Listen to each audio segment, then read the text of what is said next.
مقام مصطفیٰ میں اس آیت مقدسہ کا ترجمہ، اس کے مرادی معنی آپ سنیں، اور اس کے بعد ہم انشاءاللہ اپنی گفتگو کا جو محور بنائیں گے قرآن مجید فرقان حمید احادیث مقدسہ سے پھر اس پر دلائل انشاءاللہ تبارک و تعالی۔ ارشاد باری تعالیٰ وما ینطق عن الہویٰ، ہمارا حبیب جب گفتگو کرتا ہے، جب بولتا ہے، جب ارشاد فرماتا ہے، اپنی ہوا، اپنی خواہش، اپنی مرضی سے نہیں بولتا۔ ان ہوا الا وحی یوحا، وہ تو جب بولتے ہیں تو اللہ تبارک و تعالیٰ کی منشا اور مرضی کے مطابق بولتے، وحی الہی کے مطابق بولتے۔ تو کیا مطلب ہوا؟ آپ اندازہ لگائیے مقام مصطفیٰ، اور میں بہت آسان تقریر کرنے کا عادی۔ جب ہم یہ کہتے ہیں کہ قرآن مجید اللہ تبارک و تعالیٰ کا کلام، لفظ قرآن کہتے ہی ہمارا ذہن اس طرف جاتا کہ یہ اللہ تبارک و تعالیٰ کا کلام، اور جب ہم کہتے ہیں حدیث، فوراً ہمارا ذہن جائے گا یہ حضور علیہ السلام کا کلام، یہ حدیث مصطفیٰ، یہ قول رسول، یہ سب آپ جانتے۔ اب میں آپ سے پوچھتا ہوں کہ جب ہم کہیں قرآن تو ہم مان لیتے ہیں کلام الہی، جب ہم کہیں حدیث ہے ہم کہیں گے کلام مصطفیٰ صلی اللہ علیہ وسلم۔ لیکن آپ نے غور کیا کہ بولنے والا تو ایک ہے مگر کلام دو؟ بھی غور کیا آپ نے؟ بولنے والے تو ایک لیکن کلام دو ہے۔ اللہ تبارک و تعالیٰ بھی فرمائے تو اپنے حبیب کی زبان سے پیارے مصطفیٰ کہیں تو بھی اپنی زبان۔ اب اگر حضور ہمیں نہ بتاتے کہ یہ قرآن مجید ہے، ہمیں پتہ لگتا؟ یہ میں ان کو اشارہ کر رہا ہوں جو اپنے آپ کو اہل قرآن کہتے اور کہتے ہیں حدیث کی ضرورت نہیں ہے، اس کو تو اٹھا کر کے سمندر میں ڈال دیا جائے۔ یہ بتاؤ کہ تمہیں یہ بتایا کس نے کہ یہ قرآن مجید فرقان حمید؟ اگر حضور نہ بتاتے کہ یہ قرآن مجید فرقان حمید ہے، کیا ہمیں پتہ لگتا؟ ہمیں پتہ چلتا کہ کلام مجید ہے، قرآن مجید ہے؟ ہمیں پتہ تو نہیں لگتا کہ قرآن مجید فرقان حمید کے بتانے والے بھی پیارے مصطفیٰ، اور خود کلام کریں اپنی زبان سے وہ احادیث مقدسہ۔ ایک بات اور ذہن میں رکھیے کہ ہے تو بولنے والے ایک، کلام دو ہیں۔ قول رسول کی اہمیت کیا ہے اور قول رسول عزیزان گرامی کیا؟ کچھ تو آپ نے ترجمے کے ضمن میں یہ سن لیا کہ زبان ایک ہے پیارے مصطفیٰ کی، بولنے والے دو ہیں۔ حضور ہی فرماتے ہیں یہ قرآن ہے، مان لیتے ہیں قرآن مجید۔ حضور فرماتے ہیں میری حدیث ہے، مان لیا جاتا ہے کہ حضور صلی اللہ تعالی علیہ وسلم کا کلام۔ ایک دوسری طرف آپ کی توجہ مبذول کراتا ہوں، آدمی کی خوبی یہ ہے کہ آپ کہیں صاحب یہ بہت بولتا ہے، بڑے دلائل، بڑے براہین سے بولتا، یہ صفت اس کی بڑی مشہور ہے۔ لیکن آئیے مقام مصطفیٰ پر گفتگو کر رہا ہوں تو ایک عجیب نقطہ آپ کے ذہن میں یہ بیٹھ جائے۔ حضور علیہ الصلوۃ والسلام احادیث کی جو اقسام ہیں ان میں ایک قسم تو یہ ہے کہ قول رسول حضور علیہ السلام بولیں، آپ نے کچھ فرمایا نہیں، راوی کہتا ہے حضور کا چلنے کا طریقہ یہ تھا، وہ بھی حدیث، کھانے کا طریقہ یہ تھا، یہ بھی حدیث، پینے کا طریقہ یہ تھا، یہ بھی حدیث، سونے کا طریقہ یہ تھا، یہ بھی حدیث، اٹھنے کا طریقہ یہ تھا، یہ بھی حدیث، چلنے کا طریقہ یہ تھا، یہ بھی حدیث ہے۔ حضور علیہ السلام کے سامنے کوئی کام کیا جائے اور حضور خاموش ہو جائیں تو اس کو کہتے ہیں حدیث تقریری۔ علماء سے پوچھئے کیا مطلب ہوا کہ حضور علیہ السلام کے سامنے کوئی بات کی جائے، اگر وہ درست نہ ہوتی تو حضور سکوت نہیں فرماتے۔ ایک مثال دیتا ہوں ضمناً، حضور ایک دسترخوان پہ جلوہ گر ہے، ایک بچہ بیٹھا ہوا، اس نے اپنا ہاتھ بڑھا کر حضور کی رکابی سے ایک نوالا اٹھانا چاہا، حضور نے فوراً اسے روک دیا، اپنے سامنے سے کھاؤ۔ کیوں؟ کہ یہ ایک دسترخوان کی وزاداری کے خلاف کہ آدمی خود بیٹھ کر کسی کی رکابی میں سے نوالا اٹھائے، تو اتنی غلطی کو بھی حضور فراموش نہیں کرتے۔ حضور کے سامنے کوئی غلط بات ہو فوراً حضور علیہ السلام اس کو ٹوک دے، اور نہ ٹوکے وہ حدیث تقریری بن جائے۔ لیجیے نتیجہ یہ نکلا کہ میرے آقا چلیں تو حدیث، پھریں تو حدیث، اللہ اکبر بیٹھیں تو حدیث، کھانا کھائیں تو حدیث، پیئیں تو حدیث، ارے بولیں تو حدیث، چپ رہیں تو حدیث، بولیں تو بھی حدیث اور خاموش ہو جائیں تو بھی حدیث۔ یہ ہے مقام مصطفیٰ صلی اللہ تعالی علیہ وسلم۔ اب آئیے قول رسول کی اہمیت۔ قرآن مجید کی 2 آیت آپ سن چکے، میں سورہ یوسف کی چند آیتوں کا ترجمہ آپ کے سامنے رکھتا۔ آپ نے سنا یوسف علیہ السلام خواب کی تعبیر کا بہت علم رکھتے، اور اس امت میں حضرت محمد ابن سیرین رضی اللہ عنہ تعبیر کا بڑا علم رکھتے تھے. ان کی تصنیف تعبیر رؤیا، خواب کی تعبیر پر سب سے بڑی کتاب حضرت علامہ محمد ابن سیرین، اللہ تبارک و تعالی نے حضرت یوسف علیہ السلام کو تعبیر، خواب کی تعبیر، تعبیر رؤیا کا علم عطا فرمایا. آدمی کہیں شہرت حاصل کر لے، بلندی پر پہنچ جائے، کچھ لوگ جلنے والے بھی پیدا ہو جاتے ہیں جو اس کو نیچے گرانے کی کوشش کرتے ہیں، ڈی گریڈ کرنے کی کوشش کرتے ہیں. مثال کے طور پر، یہ مثالیں سمجھانے کے لیے ہوتی ہیں. ایک بادشاہ تھا، ایک عالم دین کو اور علماء کو بہت نوازا کرتا. جب آ رہے نظرانے دے رہا، جب آ رہے نظرانے دے رہا. وزیر صاحب کو بڑی تکلیف ہوئی. ایک دن انہوں نے سوچا کوئی مولوی آئے، اس سے کوئی اہم مسئلہ پوچھا جائے تاکہ پتہ لگ جائے کہ کتنے پانی میں. ایک دن مولانا بیٹھے ہوئے ہیں، بادشاہ نے انعام اکرام سے نوازا. وزیر اعظم نے کہا مولانا ایک مسئلہ ذرا بتائیے. کہ کیا مسئلہ؟ کہنے لگے یہ بادشاہ سلامت کی ہتھیلی میں بال کیوں نہیں؟ سمجھ گئے مولانا، تاڑ گئے. کہنے لگے بھائی بادشاہ سلامت کی ہتھیلی میں اس لیے بال نہیں ہیں کہ یہ بہت مخیر، دیتے دیتے دیتے دیتے ان کی ہتھیلی کے بال گھس گئے. اچھا مولانا آپ کی ہتھیلی میں بال کیوں نہیں؟ کہنے لگے میاں بڑے سیدھے آدمی ہوں، تم ان کے دیتے دیتے گھس گئے، میرے لیتے لیتے گھس گئے. اچھا اس نے فوراً پیترا بدلا. کہنے لگے اچھا مولانا یہ بتائیے کہ بادشاہ کے تو دیتے دیتے گھس گئے، عالم کے لیتے لیتے گھس گئے، تو میرے ہتھیلی پہ بال کیوں نہیں؟ کہنے لگے کمال ہے، تم بھی بڑے سیدھے آدمی ہو. بادشاہ کے تو دیتے دیتے گھس گئے، میرے لیتے لیتے گھس گئے، تمہیں کچھ نہیں ملتا تو ہاتھ ملتے ملتے گھس گئے. تو یہ عموماً لوگ جو ہیں وہ ایسے ہر دربار میں ہوا کرتے ہیں کہ جو تنقید کا نشانہ. عزیزان گرامی اب کیا ہوا؟ یوسف علیہ السلام نے بلندی حاصل کر لی تعبیر رؤیا میں. دو حاسدین آئے، انہوں نے کیا ڈرامہ کیا؟ یہ پورا قرآن مجید سورہ فاتحہ موجود ہے، علماء کرام یہاں موجود ہیں. کہنے لگے ہم نے سنا ہے کہ آپ خواب کی تعبیر کا علم رکھتے. میرا عنوان آپ کے ذہن میں رہے، میں چاہے ہنسی کی بات کروں مگر اپنے عنوان پر بالکل قائم رہوں گا، بالکل، تاکہ یہ بات آپ کے ذہن میں راسخ ہو جائے. آج کہنے لگے ہم نے سنا ہے کہ آپ خواب کی تعبیر کا علم رکھتے ہیں. کہا اللہ تعالیٰ نے مجھے دیا. کہنے ہم نے دونوں نے ایک ایک خواب دیکھا. کہا بتاؤ کیا خواب دیکھا؟ اس نے اپنا خواب بتایا. آپ کا ٹائم بچانے کے لیے مجھے اور بھی گفتگو کرنی، اپنا خواب بتایا. دوسرے نے کہا تم نے کیا خواب دیکھا؟ انہوں نے اپنا خواب بتایا.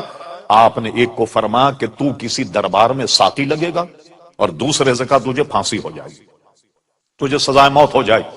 اب جب دونوں نے تعبیر سن لی، خوب ہلنے لگے، ہو جمالو کرنے لگا. پتہ لگ گیا آج کیا آپ خواب کی تعبیر کا کتنا علم رکھتے ہیں. کہا ہم نے تو سرے سے کوئی خواب دیکھا ہی نہیں اور آپ نے تعبیر بتا دی. تو بتا جا کہ آپ تعبیر جب بتائی تو معلوم ہوگا آپ خواب کی تعبیر کا علم نہیں رکھتے. خوب ہنس ٹھٹا. اللہ کے نبی سے ٹھٹا اور مذاق بے ادبی سے اللہ تعالیٰ بچا. الحمدللہ اہل سنت جماعت اس سے بچے ہوئے. اب دیکھیے اللہ کے نبی کو جلال آ گیا، سنے قول رسول کی اہمیت. فرما اچھا تو تم نے خواب نہیں دیکھا؟ تم نے بھی خواب نہیں دیکھا. تم سے میں نے کیا کہا کہ تم شاہی کسی دربار میں ساقی لگو؟ تم سے کیا کہا کہ تمہیں سزائے موت دی جائے گی؟ فرما تم نے اگرچہ خواب نہیں دیکھا مگر سنو، ہوگا وہ جو یوسف کی زبان سے نکلا، وہی ہوگا جو میری زبان سے نکلا. مذاق کرنے آئے، ٹھٹا کرنے کے لیے آئے. یہی ہوا کہ ایک کو ساقی لگا، دوسرے کو پھانسی لگی. اللہ اکبر. تو آپ نے دیکھا جو اللہ کے نبی کے دہن سے نکل جائے وہ عزیزان گرامی پتھر کی لکیر. اعلی حضرت امام اہل سنت مولانا شاہ احمد رضا خان فاضل بریلوی فرماتے حکم نافذ ہے تیرا، ہاں تیرا سیف تیری دم میں، جو چاہے کری دور ہے شاہ تیرا. کہ جو دہن سے نکل جائے وہ پتھر کی عزیزان گرامی لکیر. اب آئیے قرآن کے بعد اب آئیے حدیث شریف. علماء موجود، ابو داؤد شریف کتاب العلم اس میں حدیث موجود ہے. مشکات کے بھی غالباً کتاب العلم میں ہے. حضرت عبداللہ ابن عمرو ابن عاص، یہ عبداللہ ابن عمر نہیں، یہ عبداللہ ابن عمرو ابن عاص رضی اللہ تعالیٰ عنہ، یہ کہتے ہیں کہ میں حضور کی خدمت میں ہوتا، جو کلمہ حدیث کا نکلتا میں اسے لکھ لیا کرتا. کیا مطلب ہوا کہ لکھنے کا رواج یہ بہت پرانا ہے. لوگ کہتے ہیں کہ 200 بار 300 400 سال کے بعد لکھی گئی. ارے پورا فن پڑھیے آپ. اس زمانے میں روایتیں کیسے ہوتی کہ جیسے ہم اپنے بچوں کو قرآن یاد کراتے علماء محدثین اس طریقے سے حدیثیں یاد کیا کرتے. امام بخاری کو کئی لاکھ حدیثیں یاد تھی، اور امام بخاری ایک مرتبہ سمرقند یا تاشقند پہنچے، وہاں کے علماء نے انہیں گھیر لیا. کہا امام بخاری ہماری خواہش یہ ہے کہ ہمیں ایک ایک اپنے شیخ کی ایک ایک حدیث سناؤ. اب مجھ سے پوچھیں مولانا آپ کے کتنے استاد ہیں؟ میں 8-10 کے نام لے لوں. مولانا پوچھیں بھائی 10-15 استاد کے نام لے. لوگوں کے ذہن میں تھا کہ 10-15 حدیثیں بیان کریں. امام بخاری سنبھل کر کے بیٹھے اور علماء کا جناب اجتماع، اور امام بخاری نے ایک شیخ کی ایک حدیث بیان کی تو علماء کہتے ہیں 1000 حدیثیں بیان کی. 1000 حدیثیں بیان کی کہ گویا 1000 علماء کے خدمت میں آپ رہے، اور آپ نے 1000 حدیثیں ایک ایک حدیث بیان کی اپنے ایک استاد کو. آپ نے دیکھا اس کی مشقت میں لوگ جاتے اور جناب حدیثوں کو یاد کرتے زبانی اور پھر لکھا کرتے. اور ہم نے یہ بھی پڑھا امام بخاری کے احوال کہ جناب امام بخاری رحمت اللہ تعالی جب ڈکٹیٹ کرواتے، املا کرواتے تو 70 ہزار آدمی ان کے مجمع میں ہوتا. اس قدر لوگ ان سے استفادہ عزیزان گرامی کیا کرتے تھے. تو یہ سارا علم اس کے بعد کیا ہوا؟ زبانی لوگ یاد کرنے لگے. غرض یہ کہ علماء نے بے شمار گھوم کر جا کر احادیث مقدسہ کتنی کہاں کہاں تک گئے. مشکاۃ شریف کتاب العلم دوسری فصل سب سے پہلی حدیث. کثیر بن قیس رضی اللہ عنہ روایت کرتے میں دمشق میں ابو دردہ رضی اللہ عنہ یہ مدینہ شریف سے دمشق آ گئے اور دمشق کی جامع مسجد میں درس حدیث دیا کرتے. فرماتے ہیں کہ میں بیٹھا تھا، ایک شخص آیا مسافر کھڑا ہو گیا حضرت ابو دردہ کے سامنے. وقت مناسب کہنے لگا یا ابا دردہ میں تمہارے پاس جانتے ہو کائے کے لیے آیا؟ اس کے سیاق و سباق سے پتہ لگتا میں کوئی تاجر نہیں، کوئی سامان لے کر آیا ہوں، یہاں بیچنا چاہتا ہوں یا یہاں سے کچھ خرید کے لے جاؤں اور مدینہ شریف میں جا کر اس کا سودا کروں گا، کچھ کماؤں. صرف مجھے ایک چیز یہاں لائی ہے. اور کہاں سے آؤں جانتے ہو؟ میں مدینۃ الرسول سے تمہارے پاس آیا. کہاں مدینہ شریف، کہاں دمشق. نہ ریل گاڑی، نہ جہاز، نہ گاڑیاں، کوئی سواری نہیں. خچر، گدھا، اونٹ، گھوڑا، اس کے سوا کون سی سواری؟ کس سواری پر کتنی دور سے پہنچ؟ اور کہا میں مدینۃ الرسول سے تمہارے پاس آیا. اور سنو کائے کے لیے آیا؟ مجھے وہاں کسی نے یہ بتایا تھا کہ تمہارے پاس ایک حدیث رسول ایسی ہے جو سوائے تمہارے کوئی بیان نہیں کرتا. میں وہ حدیث سننے کے لیے تمہارے پاس آیا. لوگوں نے اتنی مشقت شاخہ اٹھائی اور ہم ایک قلم سے چوکڑی لگا دیں کہ حدیث شریف کچھ نہیں ہے. یہ عزیزان گرامی ہے کیا؟ ایک وبا. یہ دنیا کی تباہی. یہ ہو کیوں رہا؟ یہ اس لیے ہو رہا جو اس کا سبجیکٹ نہ ہو اس پر وہ گفتگو کرے. ڈاکٹر کا کام کیا قرآن مجید کا ترجمہ کرنا؟ کیا پروفیسر صاحب کا کام قرآن کی تفسیر بیان کرنا؟ یہ کہ عجائب چھچورا پن ہمارے یہاں ہو گیا. ہوشیار رہیے کہ جناب دن میں ناچ رہے ہیں، رات میں قرآن کی تفسیر بیان کریں. لوگ کہتے ہیں واہ واہ واہ، دیکھا آپ نے پبلک بھی کیسی داد دے رہی کہ دن میں ناچ رہا اور قرآن مجید کی تفسیر بیان کر رہا، رات میں دن میں گانے گا رہا اور رات میں قرآن مجید کی تفسیر بیان کر رہا. ایک صاحب تھے، ہمارا مزاج دیکھی، وہ کمپیوٹر سے آیت نکال کر پڑھ کر تلاوت کر کے تفسیر بیان، کیمرہ لگ جاتا کمپیوٹر پہ، قرآنی آیت وہ ترجمہ کرتے. لوگ کیا کہتے؟ صاحب کمپیوٹر پر دیکھ کے آیت پڑھ رہے. اور ہمارے جیسا مولوی 20 آیت پڑھ دے بغیر کمپیوٹر کے، اپنے ذہن اور اپنے دل اور دماغ پر بھروسے میں، وہ کمال نہیں. کمپیوٹر پہ دیکھ کے آیت پڑھتا. وہ دیکھا آپ نے کتنا جناب وہ مشہور اور معروف ہے. یہ ہمارا مزاج عزیزان گرامی ہو کر رہ گیا. صحابہ نے، تابعین نے، تبع تابعین نے، علماء مجتہدین نے احادیث کے اخذ کرنے میں جو جو صعوبتیں اٹھائی ہیں، اللہ اکبر، اس کا آپ اندازہ نہیں لگا سکتے عزیزان گرامی. اور اس میں اتنا محتاط ہے کہ اس کی وجہ سے اسماء الرجال کہہ کے علم وضع ہوا کہ جو حدیث کے 5 اگر راوی ہیں، ایک ایک کی جان پڑتال کیجئے. یہ 5 کون؟ یہ بکر ہے، کہاں کا رہنے والا؟ اس کے باپ کون؟ والدین کیا؟ بیک گراؤنڈ کیا؟ کسی سے قرضہ لے کر بھاگ تو نہیں گیا؟ کہیں جھوٹ تو نہیں بولا؟ کسی پر ظلم تو نہیں کیا؟ کبھی کوئی شرعی تعدیب تو اس پر نہیں لگی؟ ایک ایک آدمی کی جان پڑتال کی جاتی. امام بخاری کی تاریخ دیکھ، فرماتے ہیں میں نے اپنی تاریخ میں جو ہزاروں کے نام لکھے، ایک ایک آدمی کے حال سے میں واقف ہوں. میں نے تو زخامت سے بچنے کے لیے بڑے کم احوال لکھے. یہ اسماء الرجال ایک علم وضع ہوا. ہر ایک آدمی کی جانچ پڑتال عزیزان گرامی کی جاتی. ایک حدیث لینے کے لیے پہنچے، جس سے حدیث لینی، وہ ایک تھیلا پکڑے اپنے گھوڑے کو بلا رہے تھے. گھوڑا آ گیا، جب اس نے تھیلے میں منہ ڈالا تو انہوں نے فوراً تھیلا گھوڑے کے منہ میں پکڑ لیا، پکڑنے کے بعد اس کو باندھ دیا۔ جو حدیث لینے آیا اس نے کہا او اس نے تو گھوڑے کو دھوکہ دیا، دھوکہ دے کر کے پکڑا کہ اس کے تھیلی میں چارہ، اور بلا کر کے انہوں نے اس سے حدیث نہیں لی۔ فرمایا جو جانور کو دھوکہ دیتا وہ آدمی کو بھی دھوکہ دے سکتا۔ اتنا محتاط انداز اختیار کیا محدثین نے، اور ہم نے چوکڑی لگا دی، حدیث کوئی چیز نہیں۔ گفتگو طویل نہ ہو جا، حضرت عبداللہ ابن عمرو ابن عاص فرماتے ہیں جو بات حضور کی زبان سے نکلتی میں اسے لکھ لیا کرتا۔ قریش کے کچھ لوگ میرے پاس آئے اور مجھ سے کہا یا عبداللہ تم اپنے نبی کی ہر بات لکھ لیتے ہو، کبھی وہ غصے میں بھی ہوتے ہو، کبھی شفقت اور پیار محبت کے عالم، تم تو لکھ لیتے ہو یہ حدیث ہے۔ کیا مطلب تھا ان کا؟ مقصد یہ تھا بتقاضۂ بشریت حضور غصے میں ہو، کوئی بات ایسی کہہ دیں جو خلاف واقع، اور تم تو لکھ دو گے کہ یہ حدیث۔ حضرت عبداللہ نے لکھنا موقوف کر دیا۔ اس کے بعد حضور علیہ السلام سے پوچھا یا رسول اللہ صلی اللہ علیہ وسلم میں اپنی یاد کے لیے حدیثیں لکھ لیا کرتا، قریش کے کچھ لوگ آئے اور مجھ سے کہا کہ تم تو ہر بات لکھ لیتے ہو، حضور کبھی غصے میں بھی ہوتے کبھی شفقت و مہربانی کے عالم میں، تو کیا مطلب تھا غصے میں ہوں تو کچھ ایسی بات کہہ دے جو خلاف واقعہ اور تم ہر بات لکھ لے؟ میں نے لکھنا موقوف کر دیا۔ اب ارشاد فرمائے میں کیا کروں؟ حضور نے ارشاد فرمایا، سنیے، فرمایا یا عبداللہ، اپنے دھن کی طرف بھی کہتے ہیں، اشارہ کیا اپنے زبان کی طرف، یا عبداللہ جو بات یہاں سے نکلے تو اسے لکھ لیا کر، اکتب، جو نکلے لکھ لے، قسم خدا کی مجھ پر کیفیت کچھ بھی ہو مگر میری زبان سے سوا حق کے کچھ نہیں نکلنا۔ یہ معیار دیکھا آپ نے؟ مجھ پر کیفیت کچھ بھی ہو مگر میری زبان سے حق کے کچھ نہیں نکلتا۔ اس لیے علماء اہل سنت نے لکھا نہ حضور کے قول میں کوئی غلطی ہو سکتی ہے اور نہ حضور کے فعل میں کوئی غلطی ہو سکتی۔ وجہ کیا ہے؟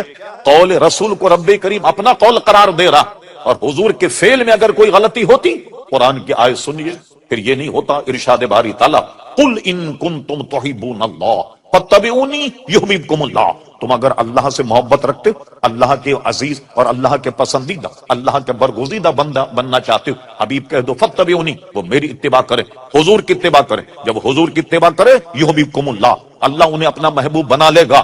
اگر حضور کے فعل میں کوئی غلطی ہوتی تو ان کی اطاعت واجب نہیں ہوتی۔ پھر معلوم ہوا نہ فعل میں غلطی ہے نہ قول میں کوئی غلطی ہے۔ کم سے حدیث سے آپ نے سمجھ لیا کہ حضور علیہ الصلوۃ والسلام فرماتے مجھ پر کیفیت کچھ بھی ہو مگر میری زبان سے سوائے حق کے کچھ نہیں نکلتا۔ تو جو بھی حضور ارشاد فرمائے سمجھ لیجیے پتھر کی لکیر ہے۔ اب میں آپ کے سامنے صرف دو حدیث، دو واقعے آپ کے سامنے رکھتا ہوں جس سے اندازہ لگائی۔ صحابہ کرام علیہم رضوان حضور علیہ السلام کی بات سن کر بڑے حیران ہوتے، لیکن جب وہ واقعہ رونما ہوتا بعد یہ تو وہ بات ہے جو حضور نے فلاں وقت ہمیں ارشاد فرمائی۔ کتاب الفتن مشکا شریف آخری میں ہے، ملاحظہ فرمائیے، ایک مرتبہ منافقین نے حضور کے علم پر تان کیا۔ کیا تان کیا؟ کہنے لگے دیکھو ہم تو حضور کے پاس بیٹھتے ہیں، بات بھی کرتے ہیں، خوب ہنستے بولتے بھی، اور حضور ہمیں پہچانتے ہی نہیں۔ کیا مطلب ہوا کہ ہمیں جانتے ہی نہیں وہ؟ صحابہ کرام نے یہ بات حضور تک پہنچا دی۔ ایک مرتبہ مجمع تھا، حضور منبر پر کھڑے، فرما کیا بات تم لوگ میرے معاملے میں ایسی بک بک کرتے ہو؟ کھڑے ہو گئے، فرما پوچھو جو تمہاری طبیعت چاہے پوچھو۔ پوچھ رہے تھے لوگ، جواب دے۔ حضرت عمر فاروق فرماتے ہیں حضور نے قیامت تک کے واقعات بیان کر دی۔ ہم میں وہ عالم زیادہ جس نے زیادہ یاد رکھا، جو بھول گیا سو بھول گیا، مگر ہم بھول گئے کوئی بات اگر رونما ہوتی ہم فوراً ہمارا ذہن جاتا کہ یہ تو وہی بات ہے جو نبی کریم علیہ السلام نے فلاں وقت ہمیں ارشاد فرمائی تھی، تو ہمیں فوراً یاد آ جاتا۔ پھر اس کے بعد آپ نے کیا کیا؟ وہ باہر نکالنے پر انہوں نے مسجد بنائی تھی، مسجد درار، مسجد درار کفرم و تفریقم بین المؤمنین، یہ مسجد بنائی اور حضور نے فرمایا کہ لگا دو اس کو آگ، جلا، کفر اور نفاق کی تفریق کر رہے اس کو آگ لگوا دی حضور صلی اللہ علیہ وسلم نے۔ غرض یہ کہ جو بات نکل جائے، صحابہ کرام کہتے ہیں میں بعد میں یاد آتا کہ یہ بات تو حضور نے اتنے عرصے پہلے ہم سے بیان فرما دی تھی۔ اب اس پر میں جس پر صحابہ کرام بڑے تعجب کرتے اور بڑا عجیب واقعہ، میں دو حدیثوں اور واقعہ بتاتا ہوں آپ کو۔ ایک حدیث تو واقعہ یہ کہ ابھی اسلام کا غلبہ نہیں ہوا، بڑی دلچسپ حدیث، چند انگلیوں پہ گننے کے لائق صحابہ تھے جو حضور پر ایمان لائے۔ ایک مرتبہ آپ بیت اللہ شریف حاضر ہوئے، اس وقت کنجی بردار کا نام تھا عثمان ابن طلحہ، عثمان ابن عفان، عثمان ابن طلحہ، وہ کنجی بردار تھا۔ ظاہر ہے چند آدمیوں نے ابھی اسلام قبول کیا تھا، اس سے فرمایا بیت اللہ شریف کی کنجی دو، اس نے منع کر دیا، لیکن منع کرنے کا انداز کچھ غیر مہذب تھا کہ میں نہیں دیتا آپ کو کنجی۔ فرمایا اچھا، فرمایا سنو، ایک وقت آئے گا کہ میرا رب مجھے یہ کنجی عطا فرمائے گا اور میں جسے چاہوں گا عطا فرما دوں۔ سوچنے لگا بتائیے کہاں 10-20 آدمی مسلمان ہیں، کیا یہ مکہ پر قبضہ کر لیں؟ اتنا بڑا وہ ہوگا کہ ان کی بادشاہت ہو جائے اور یہ مجھ سے مسجد بیت اللہ شریف کی کنجی لے لے؟ وہم و گمان میں یہ بات نہیں، حاشی خیال میں یہ بات نہیں۔ اب اس کے بعد کیا ہوا؟ آئی گئی بات ختم ہو گئی۔ حضور علیہ السلام مکہ شریف میں رہے، پھر اس کے بعد ہجرت کر کے مدینہ شریف گئے، ایک عرصہ ہوا، پھر اس عرصے کے بعد حضور علیہ السلام فتح مکہ کے موقع پر آپ بیت اللہ شریف تشریف لائے اور پھر مکہ فتح ہو گیا۔ ساری تفصیل آپ نے بارہا سنی ہوگی۔ اور فتح مکہ فتح ہونے کے بعد کیا ہوا؟ سب کو جمع کیا، سوچ رہے تھے سب کو سزائے موت ملے گی، یہ سنیے اسلام فتح و نصرت حاصل کرنے کے بعد جانتے ہو میں تمہیں کیا سزا دوں گا؟ آج سب کے کان کھڑے ہو گئے۔ فرمایا میں تمہیں وہ سزا دوں گا جو یوسف علیہ السلام نے اپنے بھائیوں کے ساتھ کیا۔ کیا کیا تھا؟ فرمایا جتنے میرے دشمن تھے سب کو مار، عام معاف، مگر جو خدا کے دشمن ہیں، جو بک بک کرنے والے، توہین رسالت والے، وہ چند آدمی تھے جن کے متعلق فرمایا یہ اگر کعبے کی غلاف میں لپٹ بھی جائیں ان کو کھول کر کے ان کی گردنیں مارنا۔ بعد ایسے باغی کہ جن کے لیے یہ کہا، ورنہ عام معافی کا اعلان کر دیا۔ چلیے مکہ پر قبضہ ہو گیا، صحابہ کرام نے اطمینان کا سانس لیا۔ اب حضور صلی اللہ علیہ وسلم بیت اللہ شریف آئے، فرمایا بلاؤ عثمان ابن طلحہ کہاں؟ لیجیے صاحب، ڈھونڈ مچی عثمان ابن طلحہ، لایا گیا ڈھونڈ ڈھان کر کے، اب گردن جھکی ہوئی ہے، نہ جانے کیا حکم ملے، چابی تو دینی دینی تو فاتح ہیں، لیکن سزا کیا ملے؟ گردن اڑا دی جائے، پھانسی دے دی جائے، کیا ہوگا؟ جب آئے وہ سخت نادم، گردن جھکی ہوئی، فرمایا عثمان ابن طلحہ نکالو بیت اللہ شریف کی کنجی۔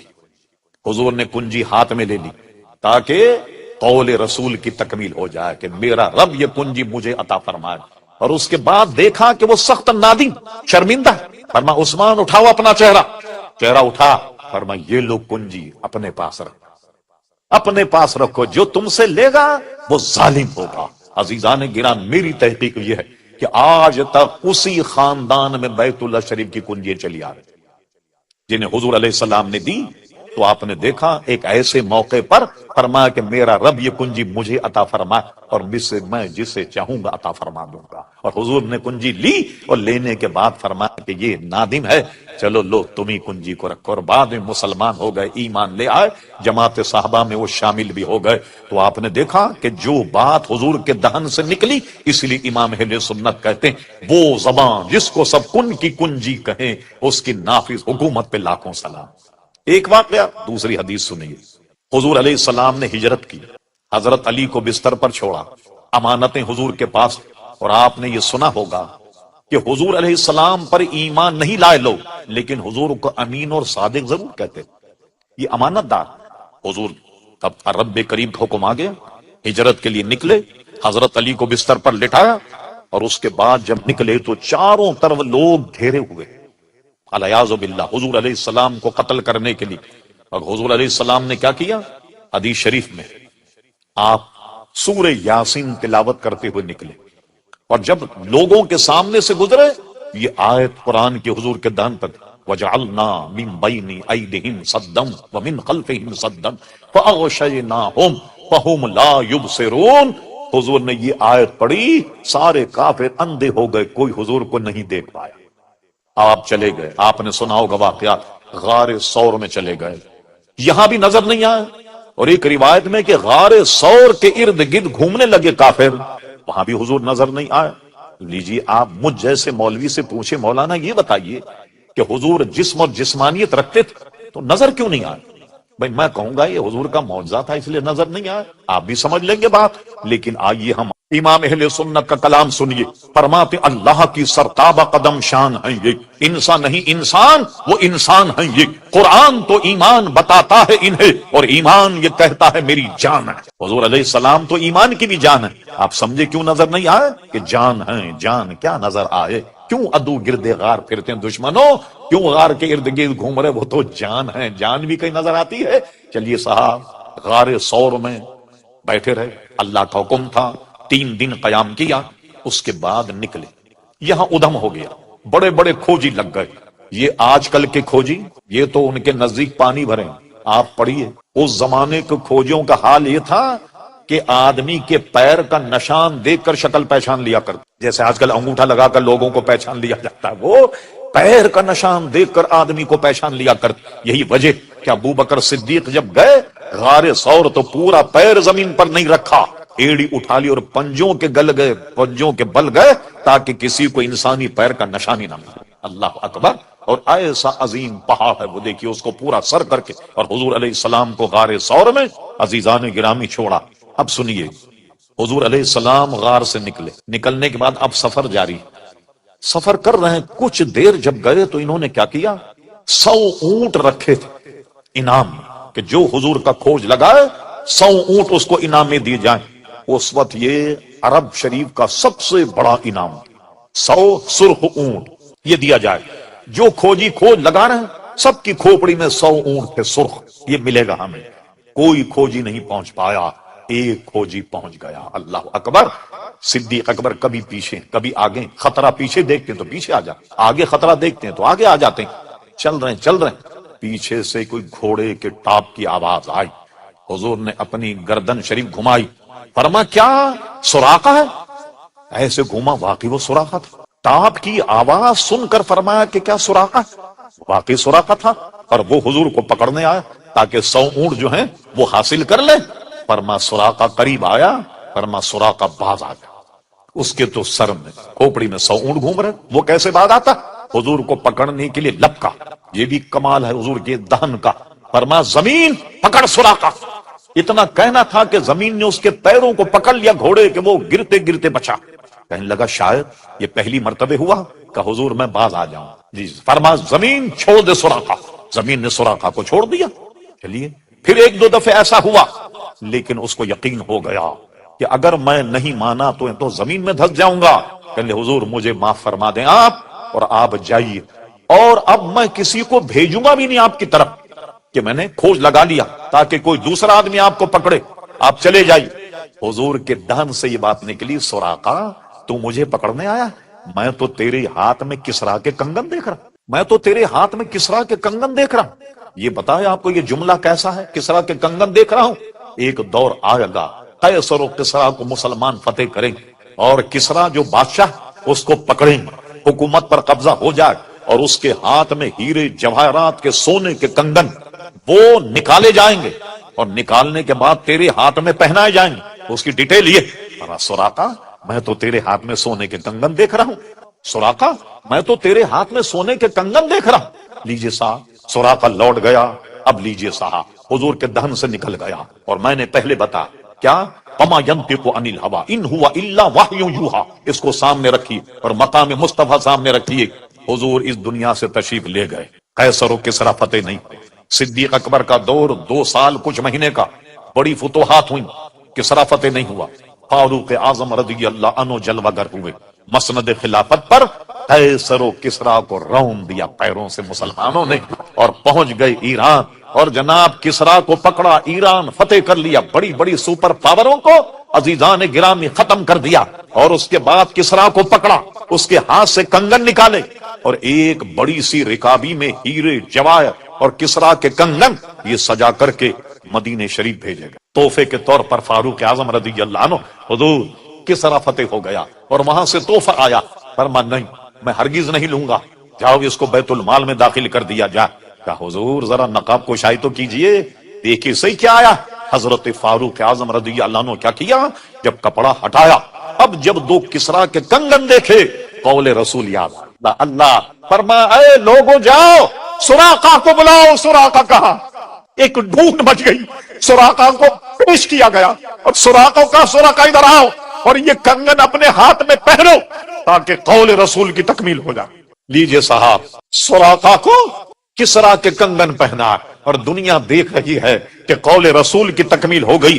کئی برس پہلے حضور نے ارشاد فرمایا کہ سراقہ تو مجھے گرفتار کرنے آیا، میں تو تیرے ہاتھوں میں کسرا کے کنگن دیکھ رہا ہوں۔ آج کسرا کے کنگن سراقہ کے ہاتھ میں، اور جماعت صحابہ کرام دنگ اور حیران، کیا ایسا وقت بھی ہم نے دیکھا کہ ان کے ہاتھوں میں کنگن پہنائے گئے؟ اب میں یہاں کچھ اپنی طرف سے اس پر کچھ اس کی شرح کرتا ہوں جو میری دماغ، جو میں نے سمجھا۔ یہ بتائیے آپ، یہ کنگن کیا تھے؟ ہیرے جواہرات، اور یہ کنگن تھے سونے کے۔ پوری جماعت صحابہ کے سامنے حضرت عمر فاروق نے کنگن پہنا، فرما اس کو پہنو تاکہ قول رسول تکمیل ہو جائے۔ ارے ایک صحابی تو کھڑے ہو کر کے کہتا، یا امیر المومنین، آپ کو حضور کا قول یاد نہیں آیا کہ حضور نے ایک مرتبہ ایک ہاتھ میں سونا لیا اور ایک ہاتھ میں ریشم لیا اور فرمایا لوگوں آگاہ ہو جاؤ کہ میری امت کے مردوں پر یہ سونا بھی حرام ہے اور یہ ریشم بھی حرام۔ آپ کو اتنا بھی مسئلہ معلوم نہیں؟ کچھ تو کہتے، ایک تو کوئی نہ کوئی کہتا یا نہیں؟ حضور علیہ السلام نے مردوں پر سونے کو حرام کر دیا اور ریشم کو بھی حرام کیا۔ ریشم وہ ہے جو اصلی ریشم ہے جو کیڑے سے پیدا ہوتا۔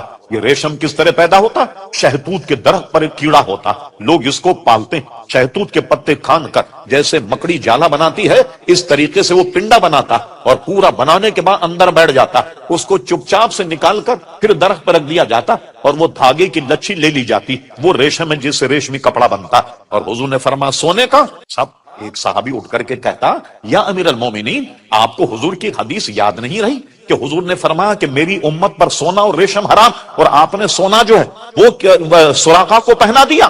کیوں نہیں بولا کوئی؟ سنیے وجہ کیا ہے۔ وجہ اس کی یہ ہے کہ یہ مسئلہ سب جانتے تھے کہ اللہ کے کارخانے کے میرے آقا ایسے مالک ہیں، ارے جس کو چاہے حرام کر دیں، جس کو چاہے حلال کر دیں۔ وہ حضور علیہ الصلوۃ والسلام کی زبان، آپ کا دہن، یہ لوگ کہتے ہیں حضور بڑے قانون داں تھے۔ میں کہوں گا قانون داں نہیں، واقعی بہت اچھے قانون دان تھے، مگر قانون ساز ہیں۔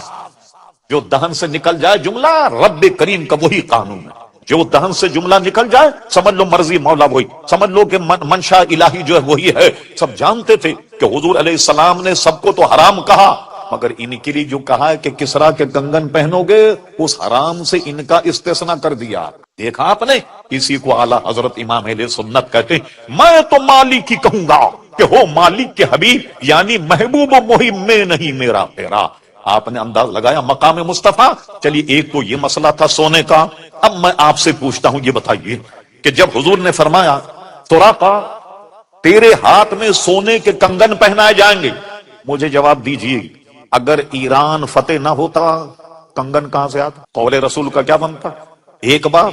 دوسری بات آپ یہ سمجھیے، اگر سراقہ کا انتقال ہو جاتا کس کے کنگن پہنائے جاتے؟ ذرا غور کیجیے، ہاں کس کے کنگن پہنائے جاتے؟ اللہ اللہ، معلوم ہوا کہ حضور نے یہ بھی ضمانت دے دی کہ کسرا فتح ہوگا، اور سراقہ کو کہا تیری موت نہیں آئے گی جب تک کہ تجھے کنگن نہ پہنا دیے جائیں۔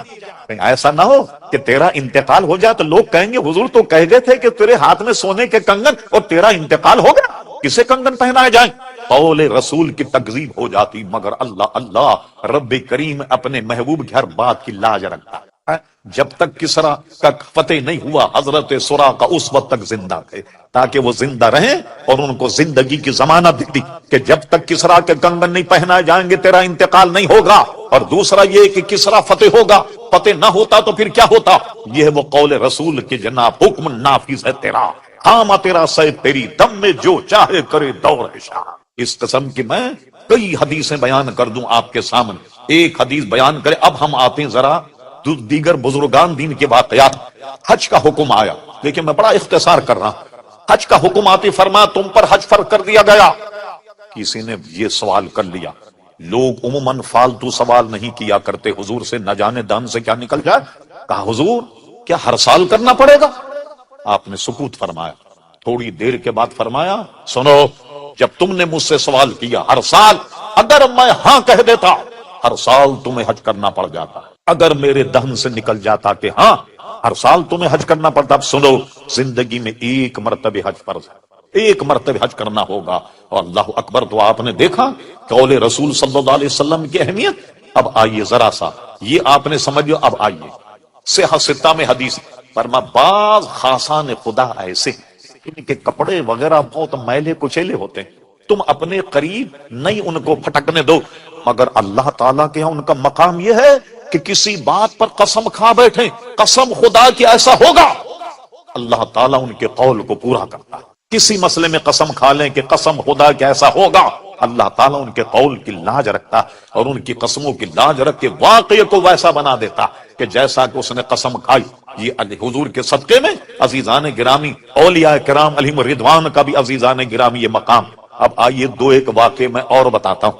شیخ محقق شاہ عبدالحق محدث دہلوی، جو بزرگوں کے دہن سے بات نکل جائے، غور کیجیے مضمون یہ ہمارا۔ شیخ محقق شاہ عبدالحق محدث دہلوی رحمۃ اللہ تعالی اپنی کتاب اخبار الاخیار میں لکھا، آپ میں کوئی گجرات کے صاحب ہوں گے، احمد آباد میں مزار ہے شاہ عالم رحمۃ اللہ تعالی علیہ، بہت مشہور مزار۔ ان کی شہرت کی وجہ کیا ہے کہ وہ عالم دین تھے، اپنے علماء کو سبق پڑھاتے، دور حدیث۔ ایک مرتبہ بیمار ہو گئے، طلبہ کا 8-10 دن کا نقصان ہو گیا، سبق نہیں پڑھا پایا اپنے تئیں۔ 8-10 دن کے بعد وہ ایک تخت پر بیٹھتے، اس تخت پر بیٹھے اور کفے افسوس کہ بہت برا ہوا، 8-10 دن میں بیمار رہا اور تمہیں سبق نہیں پڑھا سکا اور ناغہ ہو گیا سبق کا۔ انہوں نے کہا نہیں صاحب، آپ تو روز ہمیں سبق پڑھاتے رہے، روز سبق پڑھاتے رہے۔ کہا میں تو بیمار تھا، یہ معمہ بن گیا۔ سرکار ابد قرار پیارے مصطفیٰ ان کی خواب میں آئے، کہا شاہ عالم تیرے طلباء کا نقصان ہو رہا تھا، اس لیے 8-10 دن ہم نے سبق پڑھایا، ہم نے سبق پڑھایا۔ تو جس تخت پر وہ سبق پڑھایا گیا، بعد والوں نے اس تخت کو اٹھا لیا، اب اس کے بعد کوئی نہیں بیٹھ۔ اٹھانے کے بعد ایک درخت میں لٹکا دیا، جو آج بھی درخت میں لٹکا ہوا، اور مشہور یہ ہے گجرات میں، پورے ہندوستان میں، اس تخت کے نیچے کوئی آدمی اگر جائے تو پیارے مصطفیٰ کی جلوہ گری کی برکت سے اس کی دعا قبول ہو جائے۔ لیجئے صاحب، شیخ محقق لکھتے ہیں، شاہ عالم رحمت اللہ جا رہے، یہ بات زبان پہ رہے، آپ کے ذہن میں رہے کہ قول رسول اور بزرگوں کے قول کا حضور کے صدقے میں کیا عمل۔ ایک جگہ جا رہے تھے تو اس کو لکھا کس نے؟ امام المحدثین امام الائمہ شاہ عبدالحق محدث دہلوی۔ یہ 200-400 برس پہلے کے نہیں، ان کے وصال کی تاریخ 1052 ہجری۔ اب اندازہ لگائی 300 سال سے زیادہ عرصہ ہو گیا، اتنے پرانے محدث سارے ہندوستان میں سند حدیث کے لانے والے شیخ محقق شاہ عبدالحق محدث دہلوی رحمۃ اللہ علیہ، یہ جا رہے تھے۔ توجہ، ایک چیز سے ٹھوکر لگی، ایسے ٹھوکر لگی۔ جب ٹھوکر لگی تو فرمایا یہ کیا ہے؟ لکڑی ہے، لوہا ہے، پتھر ہے۔ یہ ان کے دہن سے نکلا۔ شیخ محقق کہتے ان کی زبان سے نکالنا تھا کہ جس سے ان کو ٹھوکر لگی، ادھر سے دیکھو تو لکڑی نظر آتا، ادھر سے دیکھو تو پتھر نظر آتا، ادھر سے دیکھو تو لوہا نظر آتا۔ دیجئے صاحب، تینوں خوبیاں اس میں پیدا ہو گئی۔ اللہ کے ولی کی دہن سے یہ نکلا کہ کیا ہے؟ لوہا ہے، لکڑی ہے، پتھر ہے۔ تو تینوں خوبیاں اس میں پیدا ہوں، کسی اینگل سے دیکھیے تو لکڑی نظر آ، کسی اینگل سے دیکھیے تو آپ کو پتھر نظر آتا، کہیں سے دیکھیں تو لوہا نظر آتا۔ یہ اللہ کے بندے کے دہن سے جو بات نکل جائے، وہ عزیزان گرامی آپ نے غور کیا، جب ان کے غلاموں کا یہ حال ہے تو پیارے مصطفیٰ کا کیا حال ہو۔ آئیے، بمبئی میں ایک مزار، پتہ نہیں ہمارے ہندوستانی بھائی وہاں گئے یا نہیں، ان کا نام ہے حضرت عبداللہ رحمت اللہ تعالی علیہ، ان کا مزار بمبئی میں ہے۔ الحمدللہ بمبئی میں میں نے ان کے مزار پر حاضری دی۔ وہ بزرگ ہیں کہ بریلی شریف سے اعلیٰ حضرت ان سے ملنے کے لیے آئے تو میزبانی کے طور پر انہوں نے کہا مولانا بڑی دور سے آئیں گے، کیا پیئیں گے؟ کافی پیئیں گے، سوڈا پیئیں گے، چائے پیئیں گے؟ اعلیٰ حضرت نے کہا حضور یہ تینوں باتیں آپ کے دہن سے نکلی تو تینوں ہی پلا دیں، جب آپ کے منہ سے نکلی ہے تو تینوں پلا دیں۔ اچھا، وہ بھی ایسے انٹرنیشنل بزرگ تھے، انہوں نے کیا کیا؟ کافی بنائی، چائے بنائی، سوڈا، تینوں کو ملا کر کے کپ میں دی، کیونکہ کہا نا میں سوڈا، کافی اور چائے تینوں کو ملا کر کے کپ میں دے دیا، اور اعلیٰ حضرت نے بڑی عقیدت سے اس کو پی لیا۔ آپ سن کر حیران ہوں گے، آج بھی ان کے مزار پر لنگر یہی چلتا، چائے، کافی اور جناب سوڈا، یہ تینوں کو پلا کر کے گلاس میں دے کر گلاس دیا جاتا ہے کہ بھی اعلیٰ حضرت نے یہ کہا، لہذا جتنے زائرین مزار پر آنے والے وہ گویا یہی پئیں، سوڈا، کافی اور جناب چائے ملا کر کے چھوٹے چھوٹے کپوں میں یہ دی جاتی۔ تو آپ نے دیکھا جو بزرگوں کے دہن سے نکل جائے، اللہ اکبر، اللہ تبارک و تعالی اس میں کیسی برکت اور کیسا ایک دوسرے کا قدر کیا جاتا۔ اب آئیے، حضور کے صدقے میں رب کریم نے بزرگان دین کو بھی عزیزان گرامی یہ ثمر اور یہ پھل عطا فرمایا۔ بتائیے پھر یہ غلاموں کا یہ حال ہے تو ہمارے آقا و مولا پیارے مصطفیٰ کا کیا حال ہوگا؟ آپ میں نے عرض کرا حکم نافذ ہے تیرا، عام تیرا سیف تیری، دم میں جو چاہے کرے دور ہے شاہ تیرا، وما ينطق عن الهوى ان هو الا وحی یوحا، اس لیے فرماتے حکم نافذ ہے تیرا، قام تیرا سیف تیری، دم میں جو چاہے کرے دور ہے شاہ تیرا، وہ زبان جس کو سب کن کی کنجی کہیں، اس کی نافذ حکومت پہ لاکھوں سلام، وما علینا الا البلاغ۔